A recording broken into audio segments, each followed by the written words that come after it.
mengambil kira bila Lailatul Qadar. Saya sebut pagi tadi, bila Lailatul Qadar, kita kena faham ketika Lailatul Qadar itu kita di mana. Kita di mana? Saya semalam Ustaz rasa macam semalam tadi Lailatul Qadar. Habis tuan buat apa? Tak buat apa Ustaz, isap rokok saja. Sama juga. Sebab tu Lailatul Qadar ini kalau Allah bagikan tiap-tiap hari, yang lalai terus lalai, yang leka terus leka, yang alpa culas tetap alpa dan culas.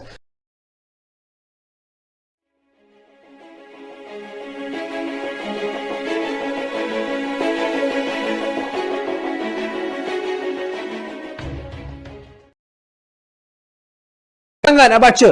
Kadang-kadang bila masuk tadarus kena tengking tuan-tuan. Masuk sikit kena tengking. Salah baca, salah baca, salah baca. Kadang-kadang boleh baca, tapi tak biasa baca. Bila tak biasa baca, ditegur, ditengking, ditegur, ditengking. Kadang-kadang susut semangat dia untuk membaca Quran. Ada orang dia tak berapa mahir baca, tapi dia cuba juga. Orang ini kata Rasulullah dapat 2 pahala kerana pahala membaca. Yang saya sebutkan hari itu, alif lam mim dia dapat 10. Satu huruf. Alif 10, lam 10, mim 10. Bukan alif lam mim satu huruf. Tak, Nabi kata walakin alif harfun, walam harfun, wa mim harfun. 10, 10, 10, 30. Benar Lailatul Qadar digandakan pula. Setiap satu huruf jadi 1000 bulan. Satu huruf 1000 bulan. 1000 bulan. Alif lam mim 3000 pahala dia digandakan oleh Allah Subhanahu Wa Taala. Ya salam.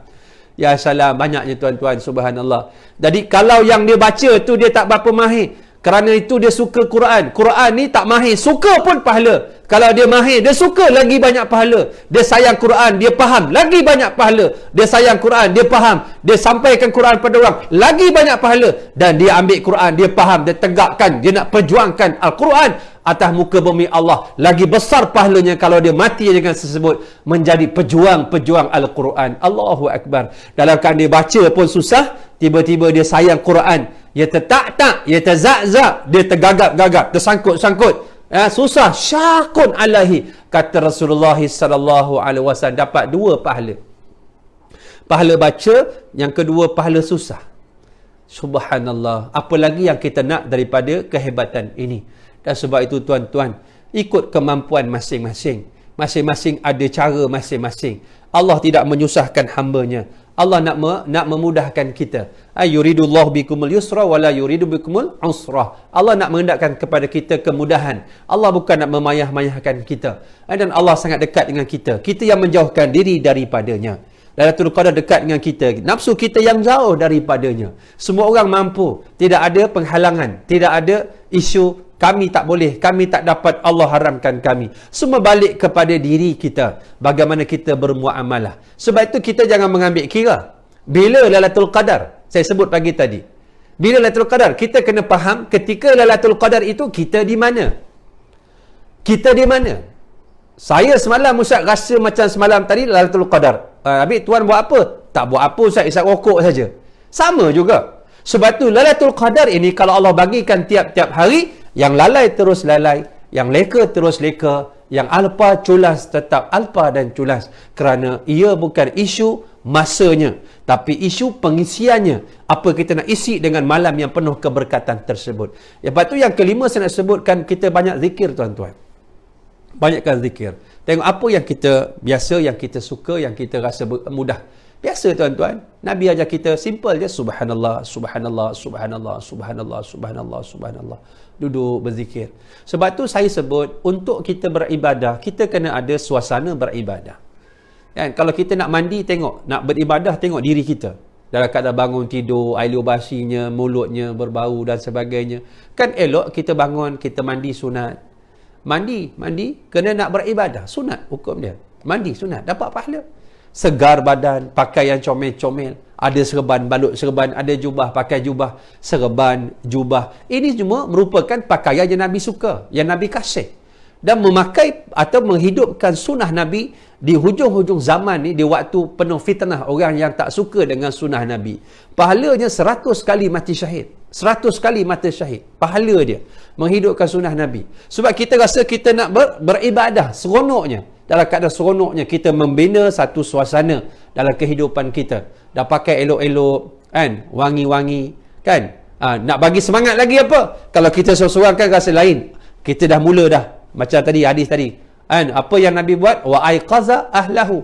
Nabi bangunkan isterinya, Nabi bangunkan keluarganya. Ayuh bangun, malam-malam keberkatan, jangan tidur banyak. Kita minta pada Allah Subhanahu Wa Taala, jangan banyak tidur. Kita bangunkan malam ini malam yang penuh keberkatan. Semua ambil berkat walaupun sedikit, walaupun tidak seluruh malam kita bangunkan. Jadi bila kita sembahyang, belakang kita ada isteri, ada anak, kita semakin kuat, semakin bersemangat, semakin bertanggungjawab kepada keluarga yang kita nak bawa kepada syurga Allah. Dalam keadaan kita nak bawa mereka kepada ketaatan kepada Allah Subhanahu Wa Taala. Ya salam. Tuan-tuan, puan-puan, muslimin, muslimat, kita bina. Kalau kita nak berzikir, kita nak memegang sesuatu, tak apa, tak jadi masalah. Kalau kita boleh, kita mahir, boleh. Allah jadikan kita ni 3 ruas. Tengok, 1, 2, 3, 1, 2, 3, 1, 2, 3. Kan? Boleh? Subhanallah, subhanallah, subhanallah, subhanallah, subhanallah, subhanallah, subhanallah, subhanallah, subhanallah. 3, 1 jari, 5, 15, 2 kali 30, tambah lagi 1 jari, 33. Dapat 33 subhanallah, dapat 33 alhamdulillah, dapat 33 Allahu Akbar, dapat 33 la ilaha illallah tahlil. Tapi kalau 33, kalau 100, kalau 1000, tuan-tuan nak kira dengan jari. Kita bukan nak mengira kita punya pahala, itu kena faham. Orang dia ambil sesuatu itu, Nabi pun tak ada alat batu tasbih tu, Nabi pun tak ada. Tapi kita ni sebagai orang yang lemah, insan yang lemah, ulama ni memudahkan caranya. Sebab apa? Untuk menjadikan kita ni ada satu pegangan untuk kita pegang, untuk disiplinkan diri kita. Bila ada tasbih ni nak pegang, bila pegang mula nak berzikir. Kita membina semangat untuk beribadah. Kita nak berzikir tapi tak ada alat. Kita nak berzikir tapi tak ada persiapan. Perkara-perkara ini membina satu surrounding yang baik, prasarana untuk kita bina diri kita, untuk kita bina ibadah kita. Kita boleh bawa handphone, kita boleh tengok handphone 24 jam. Untuk pegang tasbih kita rasa berat. Tak kira lah tasbih macam mana pun, digital ke apa ke, alat-alat untuk membantu kita untuk beribadah. Dengan sebab inilah kita mudah untuk kita susun. Sebab itu ulama, sebab itu telah meletakkan beberapa kaedah dan cara. Dan sebab itu ini sebagai disiplin kepada kita untuk berzikir. Kita nak berzikir macam mana almarhum Tuan Guru Ustaz Ismail Kamus, tuan-tuan. Dia wirid jari dia dengan Yasin, dengan jari dia, Yasin wal Quranil Hakim innaka laminal mursalin ala siratim mustaqim. Sebab itu dia gunakan ruas ini untuk dia berzikir, tuan-tuan, dengan Yasin. Sebab tu kita biasa akhirnya jadinya dia boleh kita gunakan untuk dengan izin Allah untuk mengubat perubatan Islam. Orang kena sampuk, kena saka, kena puaka, kan? Boleh? Mana kita pegang dia rasa panas. Kerana apa? Ada amalan-amalan dalam jari-jari kita, dalam kehidupan kita. Ada amalan-amalan tertentu dalam keadaan kita ni menjadi orang yang duduk dalam suasana berzikir. Sebab itu dalam keadaan qiyaman wa qu'udan wa ala junubihim. Allah kata apa? Qiyam, berdiri. Qiyaman wa qu'udan, duduk. Qa'idun. Wa ala junubihim, dalam keadaan baringnya. Dalam keadaan baringnya. Dirinya, duduknya, baring dia ingat Allah Subhanahu Wa Taala. Dan sebab itu Nabi-Nabi, Rasul-Rasul zikirnya 24 jam.